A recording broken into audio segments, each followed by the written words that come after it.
Hello students, welcome you all at Keswaran Digital Classes. In the previous lecture, we have discussed about the basic concept of current electricity. पिछली classes में अपन ने current के बारे में basics पढ़ा था. Current हमारे पास में बच्चे डे टू डे लाइफ का एक इम्पॉर्टेंट आप समझ सकते हैं कि करंट की क्या इंपॉर्टेंस है हमारी लाइफ में. हम डे टू डे लाइफ में अपन देखें तो या तो होम एप्लियंसेस के लिए देखें आप या कहीं भी आप देखें तो करंट की हर जगह यूजेस हैं. अभी भी अपन जो रिकॉर्डिंग कर रहे हैं वीडियोस की क्लासेस की रिकॉर्डिंग कर रहे हैं इसमें भी करंट है. आपको पता है कि यहाँ भी कंप्यूटर ऑपरेट हो रहा है और कंप्यूटर के थ्रू आपका सिस्टम जो है वो वीडियो को कैप्चर कर रहा है. तो यहाँ भी हमें करंट की जरूरत है.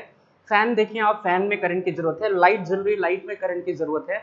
हमारे घर में एसी हम यूज करते हैं उसमें करंट की रिक्वायरमेंट है. वॉशिंग मशीन देख लो आप, कूलर देख लो, मोबाइल को चार्ज करने के लिए देख लो, हर जगह हमें करंट की जरूरत होती है. तो करंट का बहुत ज्यादा इंपॉर्टेंस है आज हमारी लाइफ के अंदर. तो ये हमारे लिए वैसे भी इंपॉर्टेंट चैप्टर है. और पहले भी मैंने आपको बताया कि हमारे जो प्रैक्टिकल सेशन होंगे, प्रैक्टिकल सेशन का पूरा आधा प्रैक्टिकल जो है 12th सेक्शन का, मतलब half of the portion of the 12th class practical syllabus consist of this chapter, that is current electricity. आधे जो प्रैक्टिकल्स हैं हमारे पास में बच्चे वो इसी चैप्टर पे बेस्ड हैं. तो 15 मार्क्स का तो प्रैक्टिकल आप मान लो और 5 मार्क्स की थ्योरी मान लो, मतलब 20 मार्क्स का ये ओवरऑल आपका चैप्टर हो जाता है. इसीलिए काफी इंपॉर्टेंट है, इसीलिए इसको अपन ढंग से कवर करेंगे. सबसे पहले मैंने आपको बेसिक्स बताया कि करंट क्या होता है. करंट बच्चे rate of flow of charge carriers को अपन करंट कहते हैं. मैंने चार्ज कैरियर्स को डिस्कस किया कि अगर अपन मेटल कंडक्टर्स की बात करते हैं तो वहां पे इलेक्ट्रॉन का मूवमेंट होता है. इलेक्ट्रॉन के मूवमेंट की वजह से करंट होता है. फिर मैंने आपको ये बताया कि अगर आप इलेक्ट्रोलाइटिक सेल देखते हैं तो उसमें पॉजिटिव और नेगेटिव आयंस का मूवमेंट होता है जिसकी वजह से करंट डेवलप होता है. फिर मैंने आपको बताया कि जो सेमीकंडक्टर्स होते हैं उसमें दो तरह के करंट होते हैं, एक तो इलेक्ट्रॉन के मूवमेंट की वजह से और दूसरा होल्स की मूवमेंट की वजह से. इलेक्ट्रॉन की मूवमेंट की वजह से जो करंट होता है उसको अपन ने इलेक्ट्रॉन करंट का नाम दिया और होल्स की वजह से जो मूवमेंट होता है उसको अपन होल्स करंट कहते हैं. हालांकि फिलहाल हमारा जो चैप्टर है ये कंप्लीटली अपना मेटल कंडक्टर्स के ऊपर बेस्ड है कि अपन करंट इसमें चैप्टर के अंदर केवल कंडक्टर्स में ही करंट को पढ़ने वाले हैं. ना तो हम अपने को इलेक्ट्रोलाइटिक सेल के बारे में पढ़ना है, ना ही हमें सेमीकंडक्टर्स के बारे में पढ़ना है और ना ही हमें डिस्चार्ज ट्यूब के बारे में पढ़ना है, क्योंकि ये सब हमारे सिलेबस में नहीं है. वैसे देखा जाए तो बहुत सारी चीजें हैं फिजिक्स में बच्चे, अगर अपन हर चीज को समझने की कोशिश करेंगे तो साल भी हमारे लिए बहुत कम टाइम हो जाएगा. पता नहीं कितने सारे वीडियोस बन जाएंगे हर टॉपिक के ऊपर. अगर सेल के बारे में देखें तो बहुत तरह के सेल होते हैं बच्चे. आप देखेंगे तो कम से कम 10 से 15 तरह के तो मेजर सेल्स होते हैं जो हम आज के टाइम पे यूज में ले रहे हैं. तो इन सभी चीजों को हमें नहीं पढ़ना है, हमें बस बेसिक बेसिक बातों को समझते हुए चैप्टर को आगे बढ़ना है ताकि हमें बोर्ड एग्जाम में फायदा मिल जाए और आने वाले कॉम्पिटिटिव एग्जाम्स में फायदा मिल जाए, जहां से आपके बोर्ड में भी क्वेश्चंस आएंगे और आने वाले टाइम में आपके कॉम्पिटिटिव एग्जाम्स में भी क्वेश्चंस आएंगे. तो मैंने आपको करंट के बारे में बताया. करंट क्या होता है? Rate of flow of charge carriers. Basically अगर अपन इसके मैथमेटिकल कॉन्सेप्ट को देखें तो I इज इक्वल टू, मैंने आपको बताया था dq upon dt, rate of flow of charge कहते हैं अपन इसको. तो यहाँ से मैंने आपको यूनिट बताया कि इसकी यूनिट क्या होती है. इसकी यूनिट होती है बच्चे एम्पियर, कूलाम पर सेकेंड. कूलाम पर सेकेंड इज व्हाट? एम्पियर. उसके बाद मैंने आपको करंट डेंसिटी बताया. करंट डेंसिटी एक वेक्टर क्वांटिटी है, इसको हमने रिप्रेजेंट किया delta I upon delta S से. यानी किसी यूनिट क्रॉस सेक्शन से जो करंट फ्लो होगा along the perpendicular to the surface of the cross section is known as current density. मैं एक बार फिर से रिपीट करूं, किसी यूनिट क्रॉस सेक्शन से जो करंट फ्लो होगा along the perpendicular to the cross section is known as what? Is known as current density. इसको हमने डिस्कस किया. उसके बाद बच्चे मैंने आपको बताया कि जो करंट है हमारे पास में वो स्केलर क्वांटिटी है, बट करंट डेंसिटी हमारा क्या है? वेक्टर क्वांटिटी है. अगर आपकी इसकी यूनिट देखेंगे तो इसके लिए तो करंट के लिए हो जाएगा एम्पियर और एरिया के लिए क्या हो जाता है? Metre square. तो यूनिट ऑफ करंट डेंसिटी अगर आप देखें तो ampere per metre square, this is what? This is the unit of current density. इसके बाद बच्चे हमने पढ़ा कि ड्रिफ्ट स्पीड के बारे में. ड्रिफ्ट स्पीड क्या होता है? तो ड्रिफ्ट स्पीड को अपन vt से रिप्रेजेंट करते हैं. मैंने आपको पिछली क्लास में भी बताया था, कई जगह टेक्स्ट बुक के अंदर इसको ड्रिफ्ट वेलोसिटी भी लिखते हैं, है ना. एग्जाम में भी आपसे ड्रिफ्ट वेलोसिटी भी पूछ सकते हैं, तो आपको कंफ्यूज नहीं होना है. ड्रिफ्ट स्पीड और वेलोसिटी एक ही चीज होती है. वैसे मोर अप्रोप्रिएट होगा कि अगर हम स्पीड कहें, क्योंकि यहाँ पे इलेक्ट्रॉन अपने डायरेक्शन को चेंज करेगा आफ्टर ईच कॉलिजन.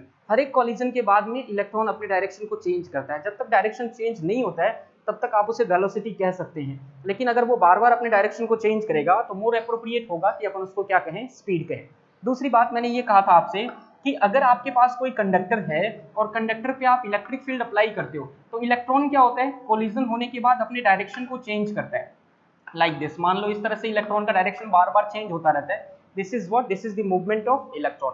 और इन सभी जगह जो स्पीड है इलेक्ट्रॉन की बच्चे वो चेंज होती है बार बार।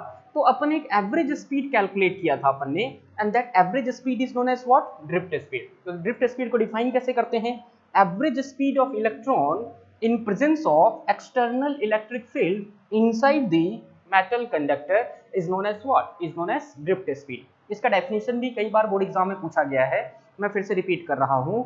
the average speed of electron inside the conductor in presence of external electric field is known as what, is known as drift speed। इसको अपन क्या बोलते हैं बच्चे, इसको अपन ड्रिफ्ट स्पीड कहते हैं। यानी किसी भी इलेक्ट्रॉन की किसी कंडक्टर के अंदर इलेक्ट्रिक फील्ड के प्रेजेंस में जो एवरेज स्पीड होगी उसको अपन क्या कहेंगे, ड्रिफ्ट स्पीड कहेंगे। इसका एक्सप्रेशन भी हमने सॉल्व किया था, तो Vd is equal to E tau upon m into E, ये मिला था हमें बच्चे ड्रिफ्ट स्पीड की वैल्यू। मैंने आपसे कहा था कि ये कांस्टेंट है और ये हमारे पास में वेरिएबल है।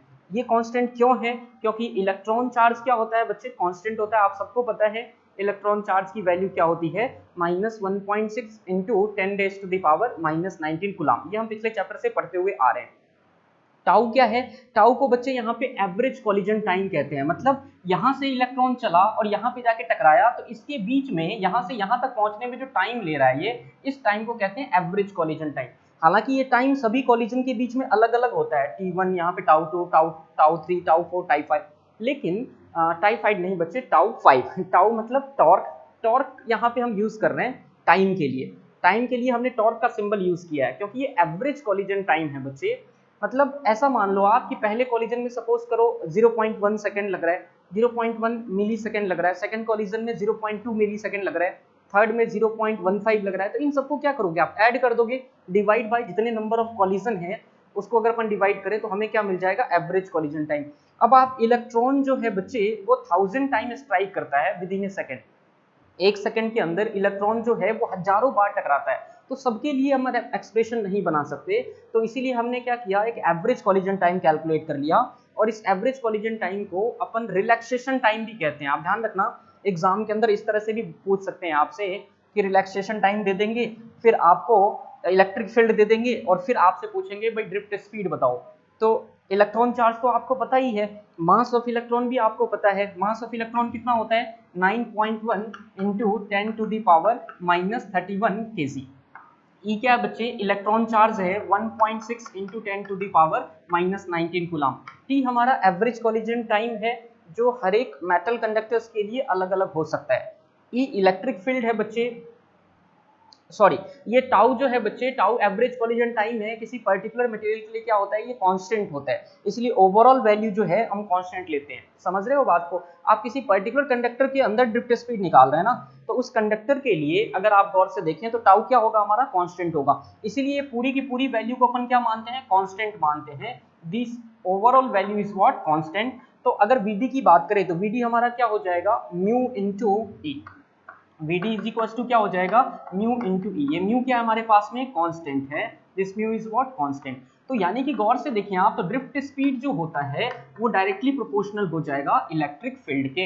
यानी कि अगर मेटल कंडक्टर में आप इलेक्ट्रिक फील्ड को बढ़ाते हो तो ड्रिफ्ट स्पीड क्या हो जाएगा बच्चों, ड्रिफ्ट स्पीड हमारा इंक्रीज हो जाएगा।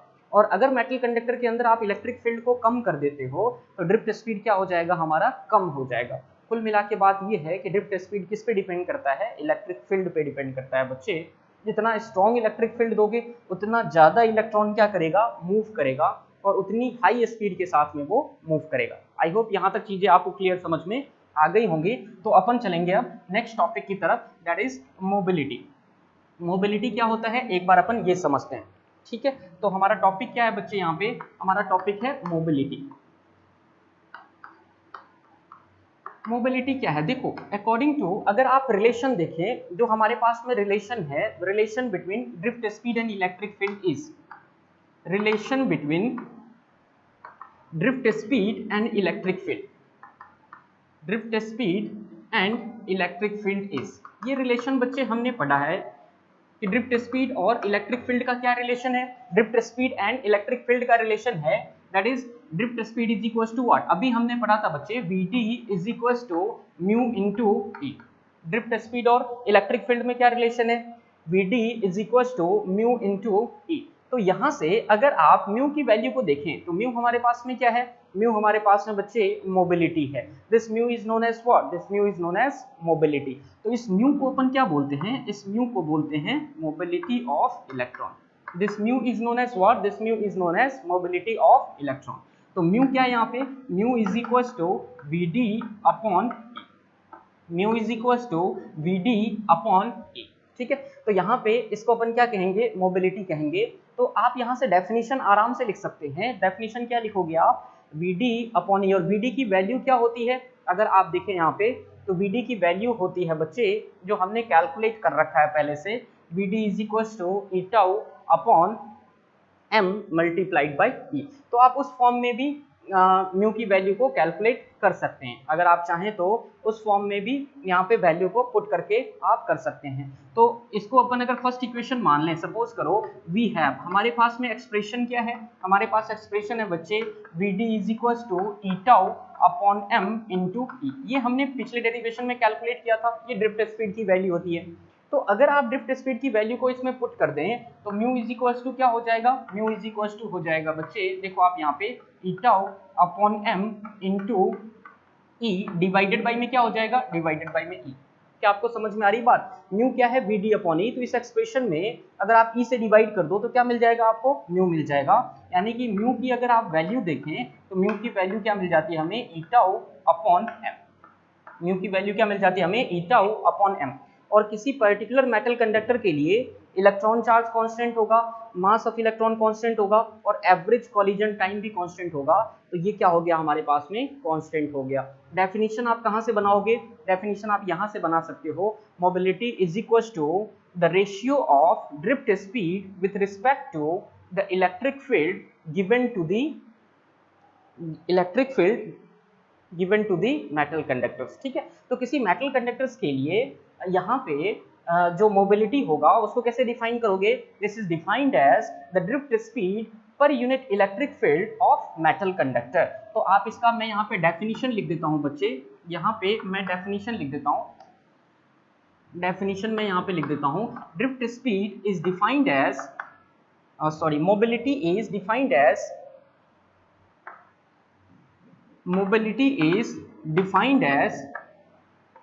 mobility is defined as the ratio of drift speed per unit electric field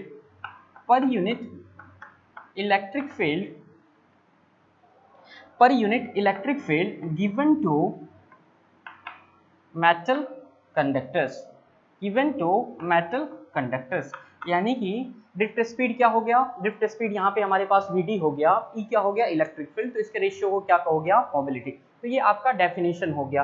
अगर मान लो आपसे ऐसा यूनिट पूछा जाए तो ऐसा यूनिट के लिए क्या करोगे आप, ऐसा यूनिट के लिए यहाँ पे स्पीड की यूनिट रखोगे, यहाँ आप इलेक्ट्रिक फील्ड की यूनिट रखोगे और डिवाइड कर दोगे तो आपको किसकी मिल जाएगी यूनिट, आपको मोबिलिटी की यूनिट मिल जाएगी। तो यहाँ से अगर अपन देखें तो ऐसा यूनिट ऑफ मोबिलिटी इज, तो अगर अपन बात कर रहे हैं ऐसा यूनिट ऑफ मोबिलिटी इज, तो ये हो जाएगा बच्चे, this one is equal to drift speed के लिए क्या होता है, मीटर पर सेकेंड, और इलेक्ट्रिक फील्ड के लिए क्या होता है, वोल्ट पर मीटर। अगर आपको ध्यान नहीं है तो मैं आपको याद दिला दूं कि V is equal to relation क्या है, V is equal to relation है E डॉट डी। तो इलेक्ट्रिक फील्ड क्या हो जाएगा, V अपॉन डी। V का मतलब पोटेंशियल यानी कि वोल्ट, और D का मतलब क्या है, D का मतलब डिस्टेंस यानी कि मीटर।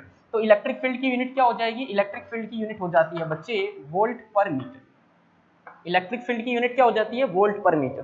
तो यहाँ पे अपन ने क्या करा, ड्रिफ्ट स्पीड के लिए तो मीटर पर सेकंड ले लिया और इलेक्ट्रिक फील्ड के लिए क्या ले लेंगे अपन, वोल्ट पर मीटर। तो यहाँ पे क्या आ जाएगा, वोल्ट पर मीटर। अब आप देख सकते हो ये मीटर जो डिनोमिनेटर में है ये ऊपर जाएगा तो क्या हो जाएगा, मीटर स्क्वायर। यहाँ पे क्या आ जाएगा बच्चे, मीटर स्क्वायर पर वोल्ट पर सेकेंड। V बच्चे यहाँ पे क्या है, वोल्ट है, आपको ध्यान रखना है V क्या है यहाँ पे, वोल्ट है। आप चाहे तो इलेक्ट्रिक फील्ड की यूनिट यहाँ पे न्यूटन पर कूलम्ब भी ले सकते हो, कोई दिक्कत वाली बात नहीं है। लेकिन अपन ने क्या किया है, वोल्ट पर मीटर के फॉर्म में लिया है, तो मीटर कहाँ चला जाएगा, ऊपर, मीटर स्क्वायर हो गया। और यहाँ पे आप देखेंगे मीटर स्क्वायर सेकेंड इनवर्स, और ये क्या है, वोल्ट हमारा नीचे है तो यहाँ पे क्या हो गया, वोल्ट इनवर्स हो गया। तो मीटर स्क्वायर पर सेकेंड पर वोल्ट। ये किसकी यूनिट हो जाएगी बच्चे, ये मोबिलिटी की हो जाएगी। डेफिनेशन क्या लिखोगे, drift speed per unit electric field. आई होप आपको ये बात समझ में आ गई होगी। दूसरी इंपॉर्टेंट बात ये है कि मोबिलिटी क्या होता है, कांस्टेंट होता है, और सी कांस्टेंट वैल्यू किसकी इक्वल होती है, ई टाउ अपॉन एम। ई क्या है, इलेक्ट्रॉन चार्ज है, टी क्या है, एवरेज कॉलिजन टाइम है, एम क्या है बच्चे, यहाँ पे मास ऑफ इलेक्ट्रॉन है। तो आई होप आपको ये चीज टॉपिक क्लियर समझ में आ गया होगा।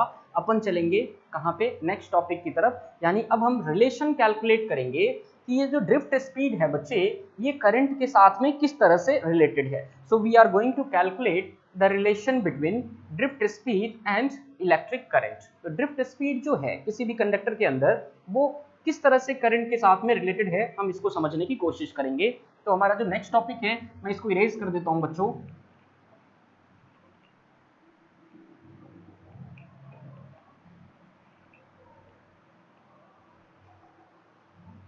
रिलेशन बिटवीन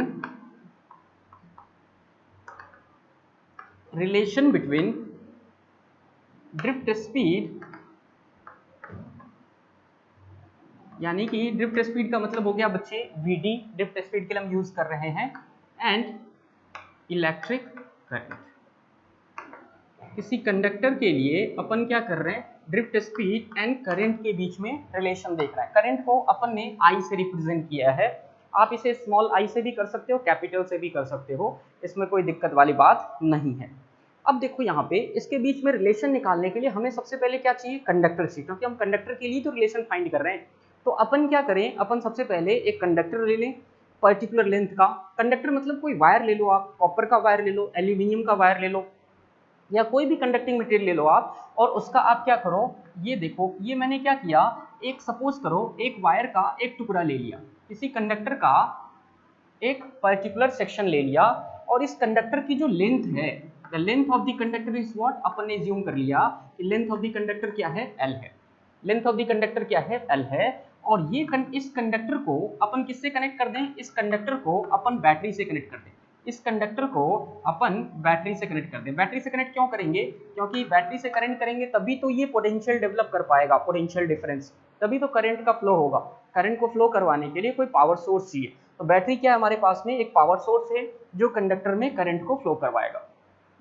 अब आप देखो यहाँ पे V इज इक्वल्स टू क्या होता है, V is equals to E dot D R, या V is equals to E dot L, अगर आप लेंथ ऑफ कंडक्टर मान रहे हैं तो यहाँ पे V इज इक्वल्स टू क्या हो जाएगा, ई डॉट एल। यानी कि जैसे ही पोटेंशियल डिफरेंस क्रिएट होगा, यानी कि इस कंडक्टर के अक्रॉस क्या होगा, इलेक्ट्रिक फील्ड क्रिएट होगा, होगा या नहीं होगा। हमने पढ़ रखा है बच्चे V is equals to E dot D R, है ना, ये रिलेशन पढ़ा हुआ है हमने। हालांकि यहाँ पे माइनस आता है, स्टैंडर्ड फॉर्म में लिखोगे तो V is equals to E dot D आ गया। यानी कि जहां पोटेंशियल डिफरेंस होगा बच्चे, उसके अक्रॉस क्या मिलेगा, हमें इलेक्ट्रिक फील्ड मिलेगा। तो इस कंडक्टर के अक्रॉस क्या मिल रहा है यहाँ पे, इस कंडक्टर के अक्रॉस हमारे पास इलेक्ट्रिक फील्ड है। अब हमने ये पढ़ा है कि अगर आप किसी कंडक्टर के ऊपर, अगर आप किसी कंडक्टर के अक्रॉस इलेक्ट्रिक फील्ड अप्लाई करते हो, तो यहाँ पे इलेक्ट्रॉन क्या होगा, इलेक्ट्रॉन मूव करना शुरू करेगा, जिसको अपन क्या बोलते हैं, drift speed of electron.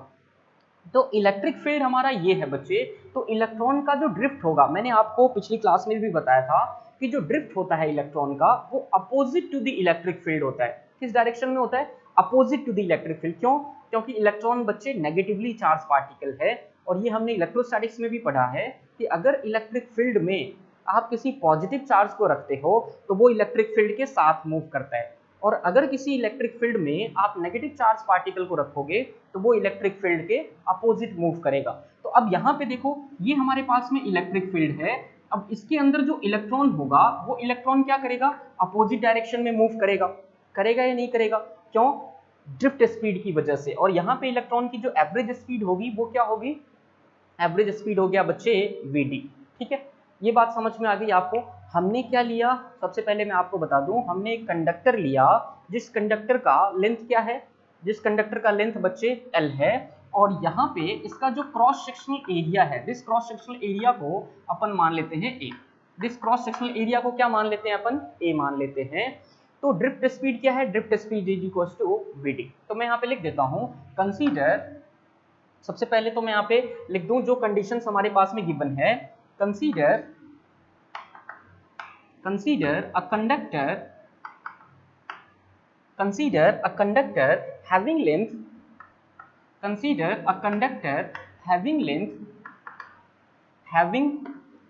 length L and area of cross section A।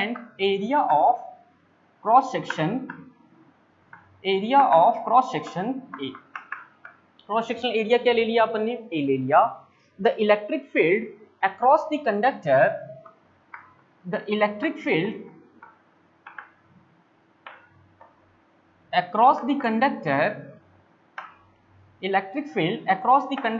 is capital E and drift speed of electron, आपको पता है जब आप इलेक्ट्रिक फील्ड दोगे तो इलेक्ट्रॉन के अंदर कौन सी स्पीड होगी, ड्रिफ्ट स्पीड होगी। ये हम पहले डिस्कस कर चुके हैं कि इलेक्ट्रिक फील्ड के प्रेजेंस में इलेक्ट्रॉन के एवरेज स्पीड को क्या बोलते हैं, ड्रिफ्ट स्पीड बोलते हैं। And drift speed of electron is Vd। Drift speed क्या ले लिया हमने, Vd ले लिया, ठीक है। ओके, हमें कैलकुलेट कर क्या करना है, मैंने आपको डेरिवेशन में पहले भी बताया, डेरिवेशन में 3 चीजें लिखनी होती है। सबसे पहले तो जो आपके पास में दिया हुआ है क्या है कि कंडक्टर है, उसका लेंथ L है, क्रॉस सेक्शनल एरिया A है, इसके अक्रॉस इलेक्ट्रिक फील्ड क्या है, E है। उसके बाद में हमें क्या करना है, उसके बाद में हमें ये लिखना होगा कि जो आप कैलकुलेट करना चाहते हो, कैलकुलेट क्या करना चाहते हो, तो हम कैलकुलेट करना चाहते हैं कि इस ड्रिफ्ट स्पीड और जो करंट फ्लो कर रहा है उसके बीच में क्या रिलेशन है। करंट को भी मेंशन करना होगा हमें, the electric current through the conducting wire और through the conductor is I। जो करंट होगा उसको भी हमें मेंशन करना होगा, तो हमने करंट को किससे रिप्रेजेंट कर लिया, I से। अब हम क्या चाह रहे हैं, हम रिलेशन चाह रहे हैं, तो आप क्या लिखोगे, we have to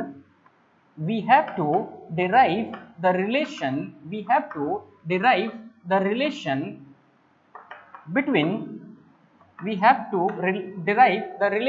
between drift speed and electric current, drift speed Vd and electric current I।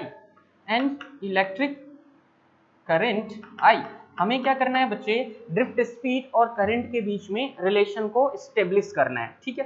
तो ये सारी चीजें दी हुई है और हमें निकालना है। तो अगर एग्जाम में डेरिवेशन आपके आएगा तो इसको आपको थ्योरेटिकल फॉर्म में मेंशन करना होगा कि we have taken a conductor having length L, cross sectional area A, electric field is E, current is I।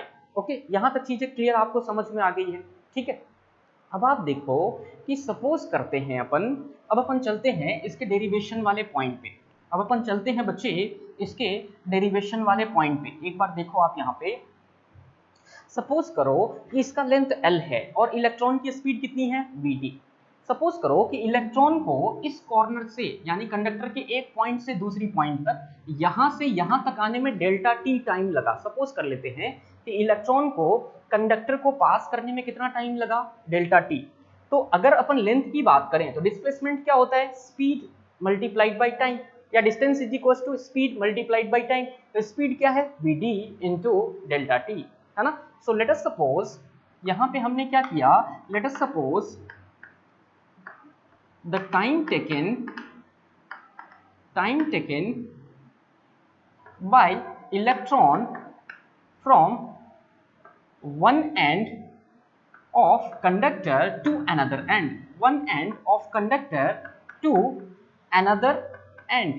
समझ रहे हैं बात को आप, यानी कंडक्टर को एक एंड से दूसरे एंड तक मूव करने के लिए डेल्टा T टाइम लग रहा है। सो देन तो अपन क्या लिखेंगे, तो then L is equal to क्या हो जाएगा भाई, डिस्टेंस इज इक्वल टू क्या होता है, speed multiplied by time.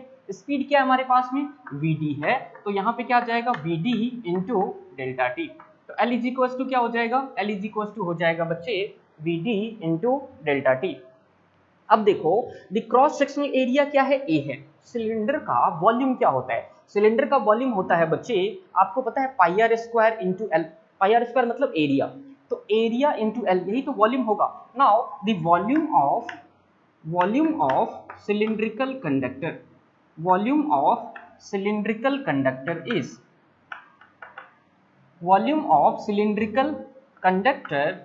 Is क्या हो जाएगा बच्चे, वॉल्यूम हो जाएगा A इंटू एल। वॉल्यूम क्या हो जाएगा, वॉल्यूम हो जाएगा बच्चे A इंटू एल। इस volume is equal to A multiplied by L. यही तो वॉल्यूम होता है, एरिया इंटू लेंथ। एरिया किसका, क्रॉस सेक्शन का, और लेंथ किसका, लेंथ ऑफ द कंडक्टर। अब एरिया की बात कर लें तो एरिया तो हमने एज्यूम कर रखा है, इसमें पाई आर स्क्वायर पुट करने की हमें जरूरत नहीं है। एल की बात करें तो एल हमारे पास में क्या है, V D into delta T.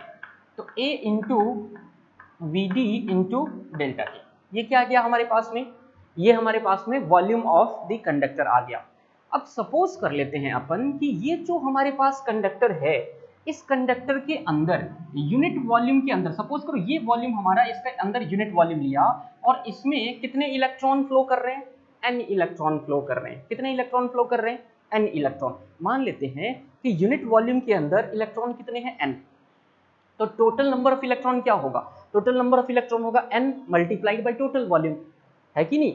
Suppose करो कि यूनिट वॉल्यूम में n नंबर ऑफ इलेक्ट्रॉन है, तो टोटल नंबर ऑफ इलेक्ट्रॉन जो इस कंडक्टर से पास करेगा बच्चे, वो कितना हो जाएगा, n multiplied by volume of the conductor, है ना। So let us assume the number of electrons flows through unit volume of conductor, flows through unit volume of conductor is n। हमने क्या एज्यूम कर लिया कि यूनिट वॉल्यूम के अंदर n number of electron है, तो टोटल वॉल्यूम में कितने इलेक्ट्रॉन होंगे, तो n को क्या करोगे आप, इसके टोटल वॉल्यूम से मल्टीप्लाई कर लोगे। So therefore total number of electrons move through the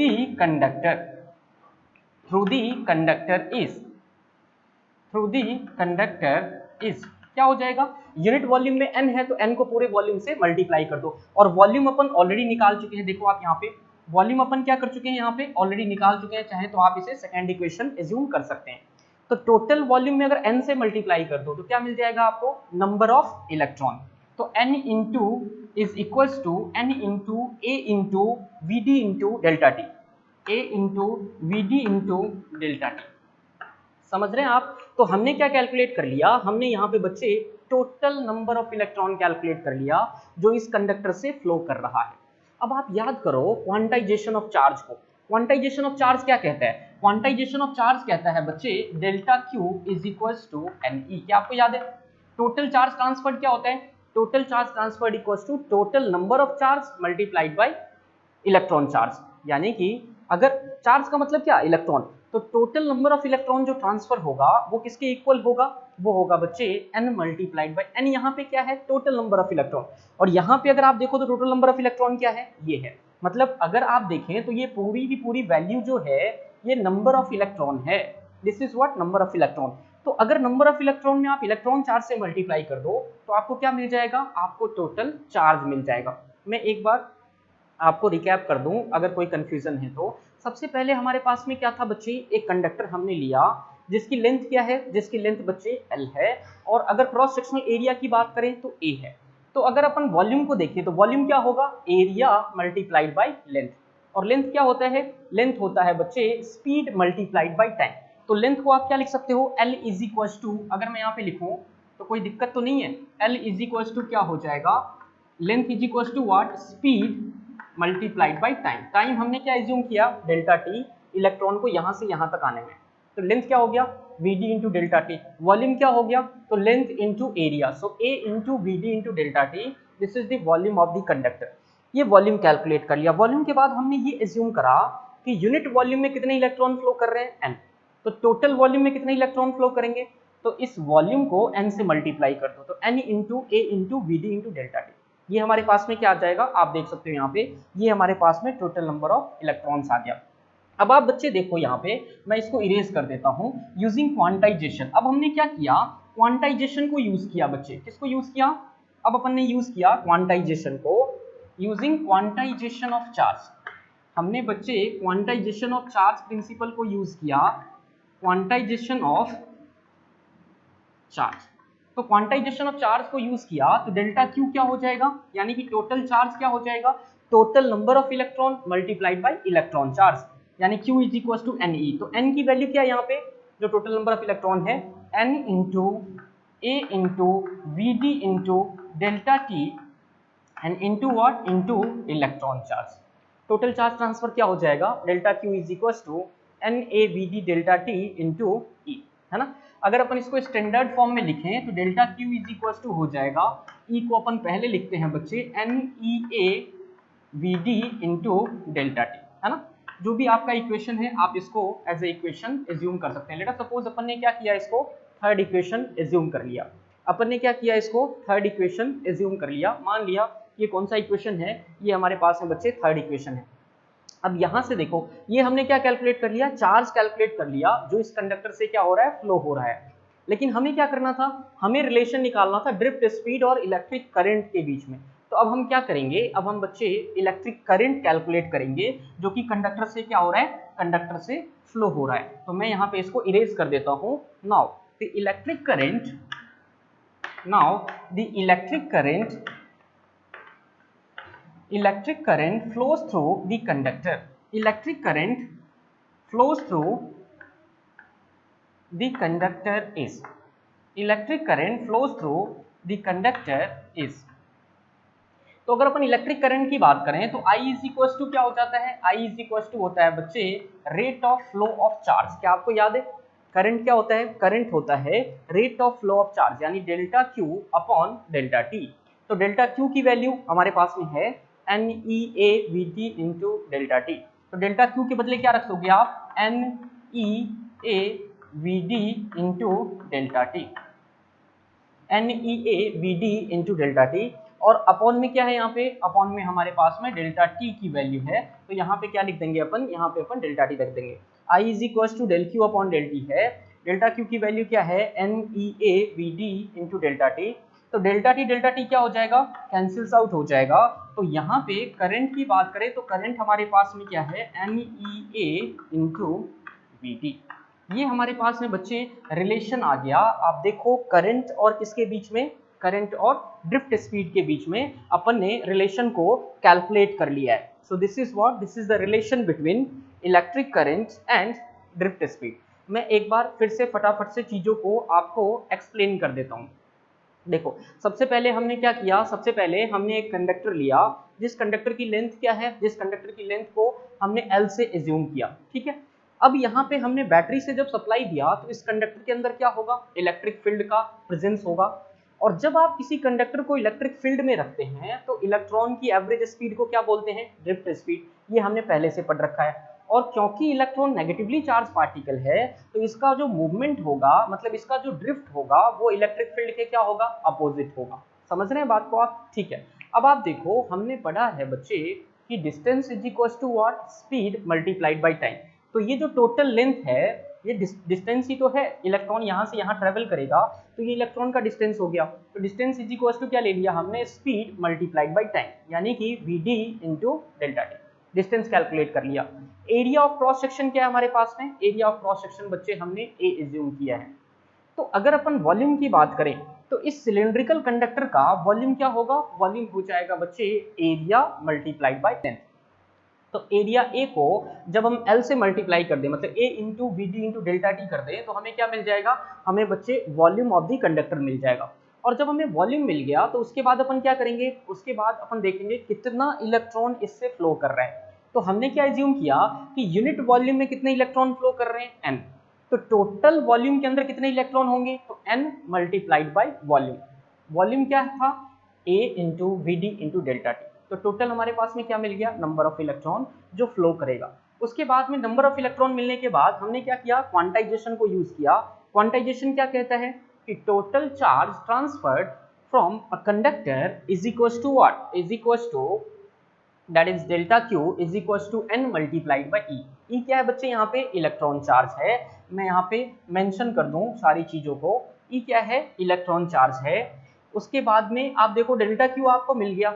अगर आपको करंट चाहिए तो इलेक्ट्रिक करंट क्या होता है, इलेक्ट्रिक करंट होता है बच्चे rate of flow of charge, यानी कि delta Q upon delta T.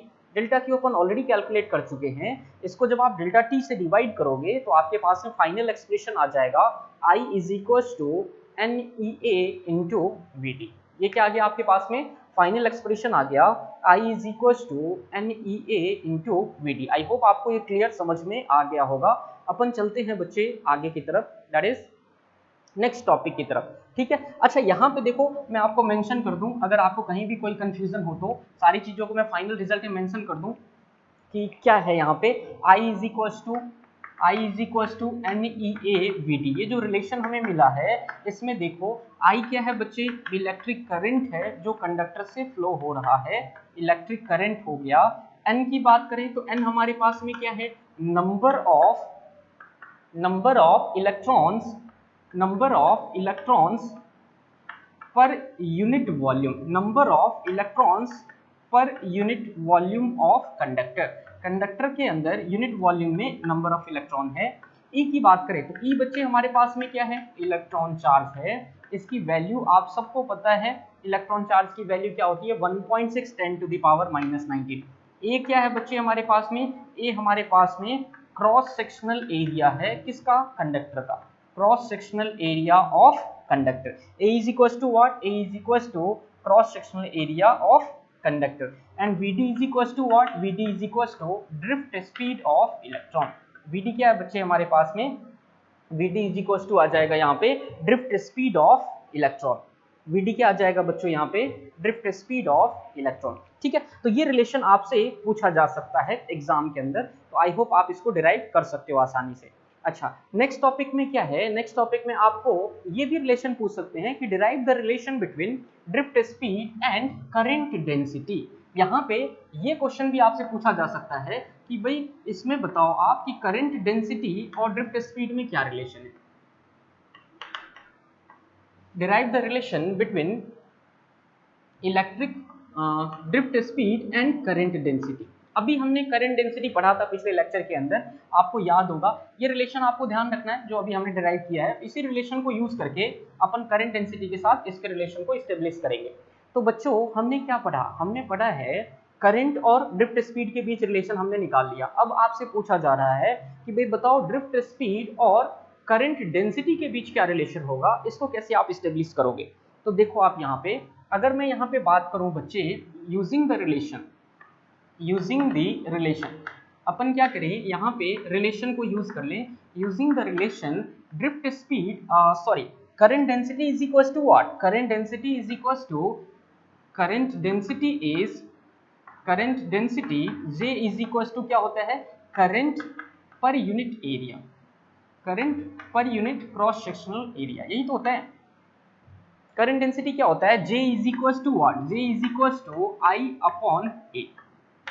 Current density क्या होता है, J is equal to I upon A. ध्यान रखने वाली बात क्या है बच्चे कि J हमारा क्या है यहाँ पे करंट डेंसिटी है जो कि वेक्टर क्वांटिटी है, तो इसको आप J वेक्टर से रिप्रेजेंट कर सकते हो। मैंने आपको पहले ही बताया पर यूनिट क्रॉस सेक्शन से परपेंडिकुलर डायरेक्शन में, परपेंडिकुलर मतलब क्या, सरफेस के परपेंडिकुलर डायरेक्शन में जो करंट फ्लो होता है उस करंट को क्या बोलते हैं अपन, करंट डेंसिटी बोलते हैं।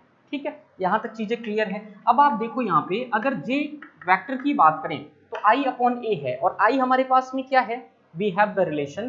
पहले तो आप इसको फर्स्ट इक्वेशन मान लो, इसको आप क्या मान लोगे, फर्स्ट इक्वेशन मान लोगे। उसके बाद आप क्या करोगे, यूज करोगे रिलेशन को, सेकेंड रिलेशन को, using I is equal to N E A into V T, जो हमने अभी डिराइव करा बच्चे, अपन इस इक्वेशन को यूज करेंगे और यहां से जो करंट की वैल्यू हमें मिली है इसको आप क्या करोगे, इस इक्वेशन में पुट कर दोगे, तो आपको क्या मिल जाएगा, करंट डेंसिटी का एक्सप्रेशन मिल जाएगा। तो using first and second equation, हमने क्या किया, फर्स्ट एंड सेकेंड इक्वेशन को कंबाइनली यूज किया, तो J इज इक्वल टू क्या हो जाएगा, J is equal to I upon A, और I की वैल्यू क्या है, N E A V D. I की वैल्यू क्या है, N E A V D divided by what, divided by T. तो A और A क्या हो जाएगा बच्चे, कैंसिल हो जाएगा, तो J is equal to N E into V D. J is equal to क्या हो जाएगा, N E into V D. तो यहां से भी आप ये रिलेशन को देख सकते हो। ये रिलेशन हमारे पास किसके लिए हो गया, करंट एंड ड्रिफ्ट स्पीड के लिए। ये रिलेशन बच्चे हमारे लिए किसके लिए हो गया, current density and drift speed के लिए। अब अगर आपसे ड्रिफ्ट स्पीड का फॉर्मूला पूछे करंट डेंसिटी के फॉर्म में, तो यहां से आप निकाल सकते हो बच्चे Vd is equal to J upon N into E. ये जो बच्चे Ne है ये कहाँ चला जाएगा, एक्सप्रेशन में डिनोमिनेटर में चला जाएगा, और हमारे पास में वैल्यू आ जाएगी बच्चे ड्रिफ्ट स्पीड की, किसके फॉर्म में, ड्रिफ्ट स्पीड की वैल्यू मिल जाएगी हमें करंट डेंसिटी के फॉर्म में। तो करंट डेंसिटी से अगर आप रिलेशन देखेंगे तो ड्रिफ्ट स्पीड क्या होगा, J/NE। और अगर आप करंट वाले रिलेशन से देखेंगे तो यहां से अगर आप ड्रिफ्ट स्पीड का रिलेशन देखेंगे तो Vd is equal to I/NEA। देखो ये दोनों रिलेशन से आप ड्रिफ्ट स्पीड को कैलकुलेट कर सकते हैं। अगर आप गौर से देखें तो दोनों एक्सप्रेशन में कोई डिफरेंस नहीं है। क्यों? क्योंकि करंट पर यूनिट एरिया, तो ये करंट पर यूनिट एरिया क्या है, जे की वैल्यू ही तो है, तो J/NE तो मिलेगा हमें। तो Vd इज इक्वल टू क्या मिल जाएगा बच्चे, J/NE। आई होप यहाँ तक आपको चीजें क्लियर समझ में आ गई होंगी। सो in the next class we will discuss some numericals based on drift speed, and after that we will study about the next topic, that is Ohm's law. Thank you so much for today.